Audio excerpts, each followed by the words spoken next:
Olá, boa noite. Boa noite. Bênção, né? Você está aqui com a gente. Hoje é 4 de setembro, né? Estamos aí no mês de setembro, setembro amarelo, né? Então a gente vai falar durante todo esse mês aí de assuntos muito importantes, né? Relacionados ao setembro amarelo. Uhum. E hoje nós vamos falar sobre pensamentos, né? Mas antes de a gente começar, eu queria que você se apresentasse aí para a galera, né? Para quem não te conhece, fala um pouquinho de você aí para a gente. Certo. Então, como você já disse, eu sou psicóloga, sou formada pela Universidade Federal de Berlândia. Eu atuo na área clínica atualmente, mas tem uma média de 5 ou 6 anos que eu trabalho nessa área. E eu trabalho com a abordagem da psicologia que a gente chama de terapia cognitivo-comportamental.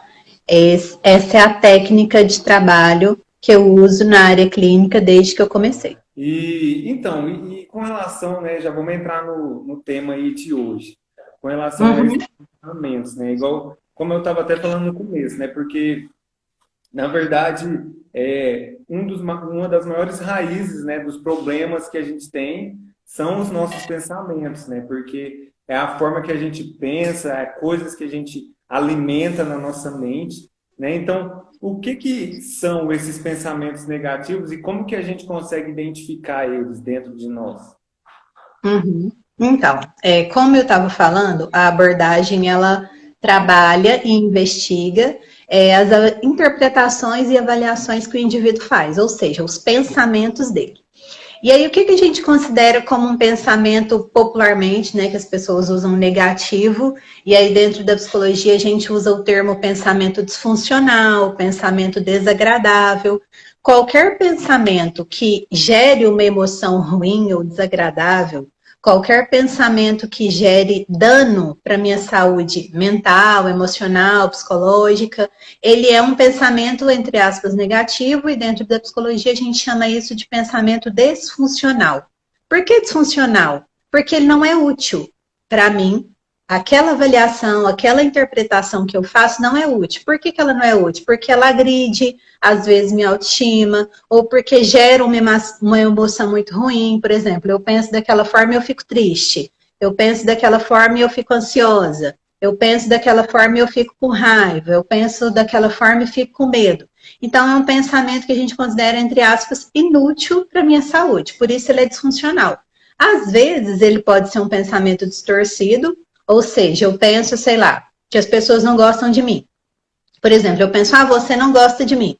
Mas você nunca falou assim, olha, Mayara, eu não gosto de você por conta disso, disso e disso. Mas eu penso que você não gosta de mim. Entende que é um pensamento distorcido porque você nunca me disse isso? Ou às vezes você até me disse, olha, Mayara, eu não gosto de você por conta disso, disso e disso. E também tá tudo bem, nem todas as pessoas vão gostar de mim. E aí, qual que é a utilidade de todos os dias eu me lembrar, nossa, ele falou que não gosta de mim. Nossa, ele falou que não gosta. Será por que ele não gosta de mim? E aí eu vou ficar remoendo aquele pensamento. Ele vai ser inútil para minha saúde emocional. E no caso, disfuncional, porque ele vai me prejudicar emocionalmente. Entendi. E esses pensamentos, né? É importante a gente saber lidar com eles, porque eles podem desenvolver a ansiedade, a depressão, pode se tornar pensamentos suicidas. Como é que funciona?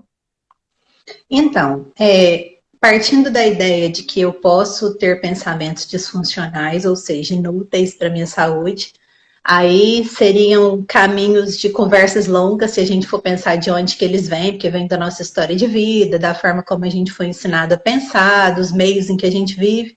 Enfim, daria para a gente falar várias horas sobre isso. Mas o fato de eu ter esses pensamentos atualmente pode influenciar com que eu desenvolva, sei lá, algum transtorno emocional, como você diz, depressão, ansiedade. Esse fator isoladamente, a gente não faz um diagnóstico. Fulano pensa dessa forma, então ele tem depressão. Fulano tem esse tipo de interpretação, ele tem ansiedade. Não é assim que acontece, mas é um fator a ser considerado. A forma como eu penso, por exemplo, se eu tenho muitos pensamentos que me geram, por exemplo, a emoção tristeza. E aí a gente sabe que a depressão, um dos fundos emocionais dela é a tristeza. Isso pode alimentar um quadro de depressão? Sim, claro que a gente não vai fazer um diagnóstico baseado em um fator uni, sempre é multi, mas é algo que influencia. E como é que vocês orientam, né? E como que a gente pode ser ajudado nesse sentido de lidar com esses pensamentos? Como que eu consigo rebater esses pensamentos, tipo assim, porque uma coisa que a gente costuma fazer é ficar se menosprezando, né? Então, não gosto de mim, eu não sou ninguém, eu não faço diferença para ninguém, eu não dou conta. Como é que a gente consegue lidar com esses pensamentos? Ó, uma coisa importante que a gente tem que se lembrar é que não é inteligente que quando um pensamento chega, uma avaliação chega, eu comece a discutir ou brigar com aquele pensamento. Nossa, mas não é possível que eu estou pensando isso de novo. Nossa, que burrice. Nossa, eu sou muito boba de ficar pensando. Eu já estou com um pensamento desagradável. Aí eu começo a autoagressão. Entende que ao invés de resolver o problema, eu arrumo um segundo problema, que é a autoagressão? Então, o que a gente... Claro que tem várias técnicas para cuidar disso, mas uma das coisas que a gente trabalha quando acontece esse caso de haver pensamentos disfuncionais é a gente procurar sempre buscar evidências para aquele pensamento. Chegou um pensamento desagradável, um pensamento negativo, um pensamento disfuncional, eu preciso buscar evidências para eu conseguir questionar esse pensamento. Não é mandar ele embora, é questionar ele. Ou seja, eu preciso enfraquecer esse pensamento para eu entender que talvez eu esteja potencializando a situação, talvez eu esteja me sentindo mal e me agredindo, e aquilo não seja de fato tão real quanto eu penso. Eu acho que também uma coisa que prejudica muito é que a gente fica se comparando muito com as pessoas, e aí Sim. isso, né? Com certeza. Às vezes eu vou avaliar as minhas competências de acordo com as suas competências, e na verdade as minhas competências têm que ser avaliadas de acordo com as minhas. Ah, eu sei lá, eu conseguia ler 2 páginas por dia de um livro. Ah, mas ele lê 5, tá? Mas ele chama fulano, eu chamo fulana, eu lia 2. Se a partir de amanhã eu leio 3, eu desenvolvi em alguma coisa. E aí, meu ponto de partida não é o outro. O meu ponto de partida é eu. Porque eu me chamo Maiara. Então, entende que o ponto de partida da Maiara tem que ser a Maiara? Como que o ponto de partida da Maiara é a amiga dela, é namorado, é, sei lá, pai, mãe? O grau de comparação que eu posso fazer que seja coerente é eu comparar as minhas habilidades de hoje com as de ontem. Aí é uma comparação justa. Agora, qualquer comparação que a gente faça com outra pessoa já é uma comparação injusta. Claro que não é fácil, a gente vive em uma sociedade em que as pessoas naturalizaram as comparações, mas eu tenho que ter em mente que não é saudável, não é funcional, não é inteligente emocionalmente e não é útil. E assim, eu acredito que uma das coisas que nós precisamos entender, né, nós que somos cristãos, que a gente que conhece a palavra, é que esses pensamentos, né, na pergunta que eu tinha te feito, ninguém gosta de mim, eu não sou ninguém, a gente tem que lembrar quem que nós somos em Deus, né, porque foi Ele que nos trouxe aqui, Ele tem um plano para nós, Ele tem um projeto, Ele tem sonhos, e Ele não quer que a gente tenha esses pensamentos, né, porque quando vem esses pensamentos, são coisas que o inimigo coloca na nossa mente, e aí a gente começa a dar liberdade, e aí talvez é até que você falou, eu começo a discutir, e aí eu começo a me pressionar tanto, que aquilo lá parece que vira real. Só que, na verdade, eu tenho que perguntar para Deus, né, se é aquilo que Ele pensa de mim, e pedir para Ele me ajudar também a tirar isso de mim, né, e eu acredito que uma das coisas que ajuda bastante é a gente buscar, né, que é até o que eu queria te perguntar, quando a gente busca, por exemplo, na palavra, meditar, orar, buscar a Deus, e até outros tipos de meditação, isso nos ajuda também a tirar esses pensamentos? Como é que é? Uma coisa que você disse aí que é importante, que também é um fator que vai influenciar na forma como eu penso, É que quando eu não tenho um autoconhecimento legal, eu não sei quem eu sou direito, eu não conheço as minhas qualidades, eu não conheço os meus defeitos, eu não sei quem eu sou, eu não sei basicamente o que eu estou fazendo aqui. É natural que eu tenha alguns pensamentos mais desagradáveis ou mais nocivos a meu respeito. Um pobre autoconhecimento vai fazer com que eu tenha maiores chances de desenvolver pensamentos disfuncionais. Além de, por exemplo, entender que eu sou um ser bio, psico, social e espiritual. Então, eu não posso desprezar nenhum desses 4 fatores. Se eu, por exemplo, sou um ser biológico, eu tenho que me alimentar bem, eu tenho que dormir bem. Isso é uma forma de cuidado com o meu corpo, com a minha saúde física, com a minha saúde mental. Eu estou na Terra, moro em um corpo, preciso cuidar dele, certo? Uma parte biológica, ela não pode ser negligenciada. Parte social, ter boas relações, conviver com pessoas que agreguem, conviver com pessoas que contribuam positivamente para a minha saúde física, mental, espiritual. É aquela coisa de cuidar com quem a gente anda. Isso também é importante. Boas relações. E uma coisa que você disse também, que é a parte espiritual. Se eu tenho um bom suporte espiritual, isso pode servir para me ajudar a me orientar. Por exemplo, se eu tenho como base o meu pilar espiritual, e aí eu vou ler a Bíblia, por exemplo, e aí eu vou ler um versículo que fala para eu descansar, para eu lançar a ansiedade aos cuidados dele. Aquilo vai, de certa forma, me acalmar. E aí eu tenho que ter um autoconhecimento legal para eu pensar e analisar o que funciona para mim. Porque às vezes aquilo que funciona para você não funciona para mim. Às vezes o que me acalma é ouvir música, mas o que te acalma é ler a Bíblia. Às vezes o que acalma fulano é exercício de respiração, mas o que acalma outra fulana, ou que libera um pouco a mente dela, é o yoga. Então eu vou ter que buscar caminhos que vão fazer com que aquilo melhore a minha capacidade de pensar e questionar os meus pensamentos. Mas eu tenho que encontrar aquilo que é efetivo para mim e não copiar aquilo que funciona para o outro. E um outro fator que vai influenciar a minha condição psicológica. Se eu tenho traumas, se eu tenho uma história de vida complicada nessa área, se eu tenho transtornos, eu não vou conseguir resolver o problema apenas com técnicas simples como essa. Eu posso amenizar o problema, mas eu vou precisar cuidar dessa parte do meu corpo também. Então, eu tenho que ficar atento que eu sou um ser múltiplo, um ser físico, espiritual, biológico, emocional, e aí qualquer área dessa que seja abandonada pode causar dano para mim. Esses pensamentos negativos conseguem atrapalhar a gente na vivência, né? na nossa das áreas. Qual que é o impacto que eles causam, as consequências? Então, uma coisa que a gente estava falando é que esses pensamentos, normalmente, eles vão trazer visões que eu vou desenvolver a respeito de mim mesma, da minha vida, das minhas competências, das minhas relações.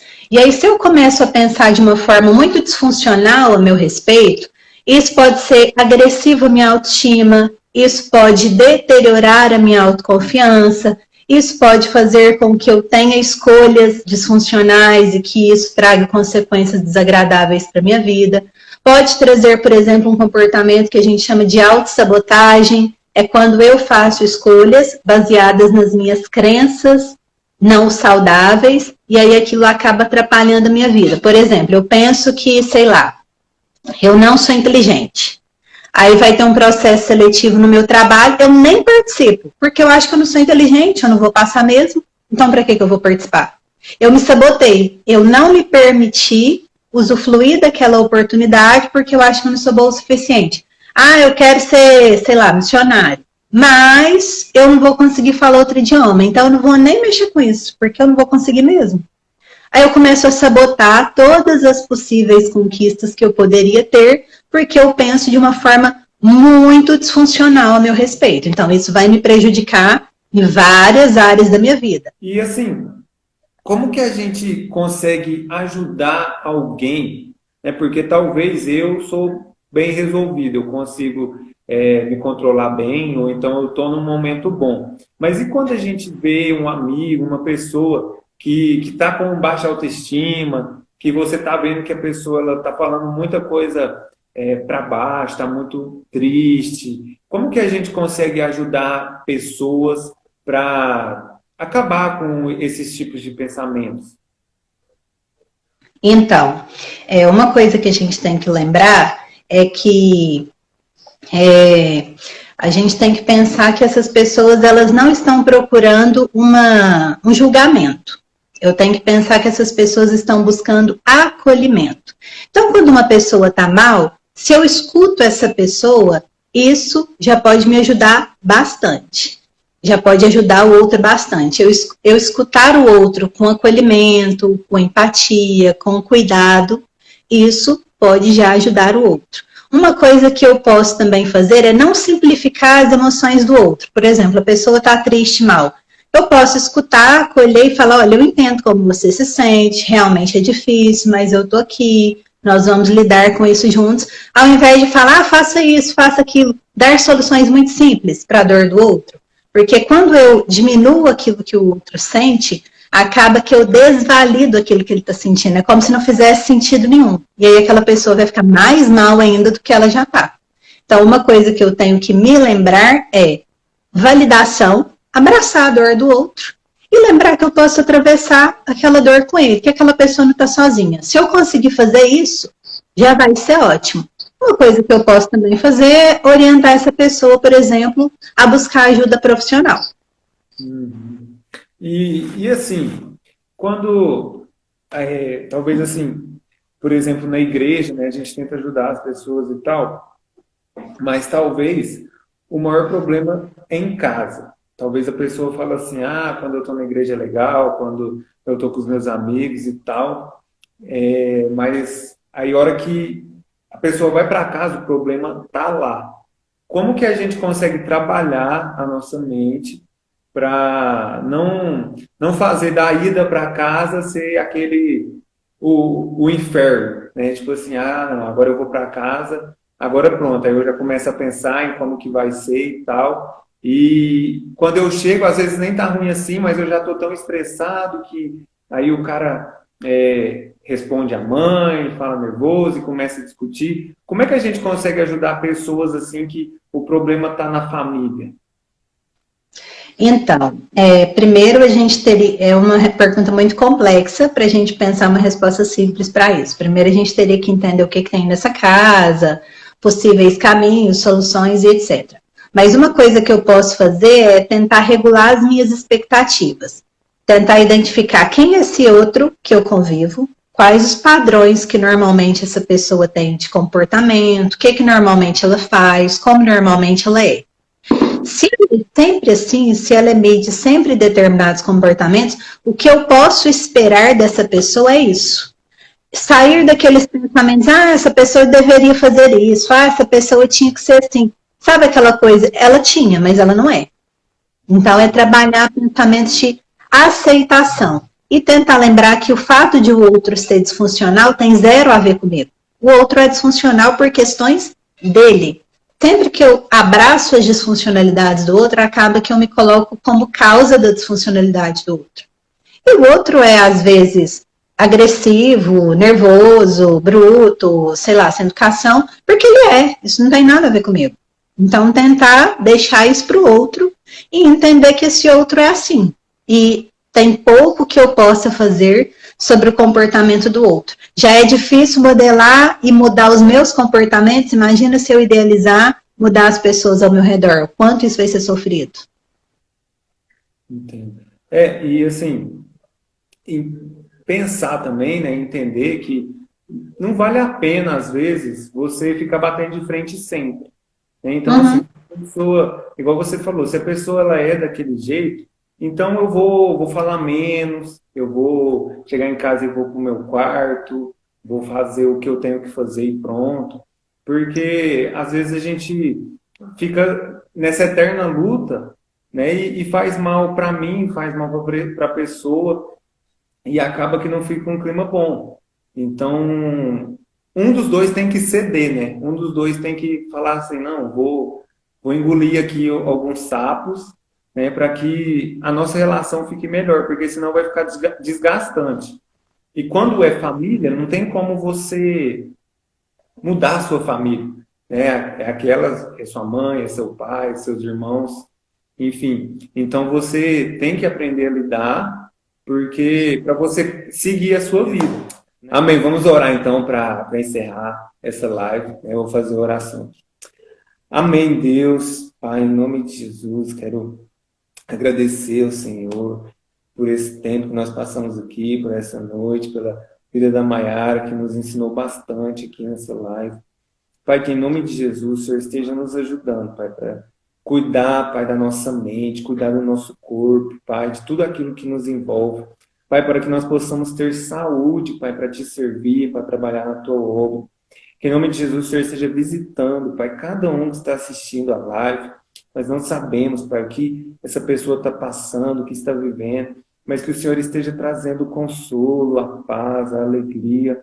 Deus, e que em nome de Jesus, Pai, o conforto, Pai, que se tiver alguém, Pai, que está precisando de ajuda, que o Senhor toque no coração, para que nós possamos, Pai, socorrer com o amor e a paz que vem do Senhor. Nós te agradecemos por esse dia, em nome de Jesus. Amém. Amém.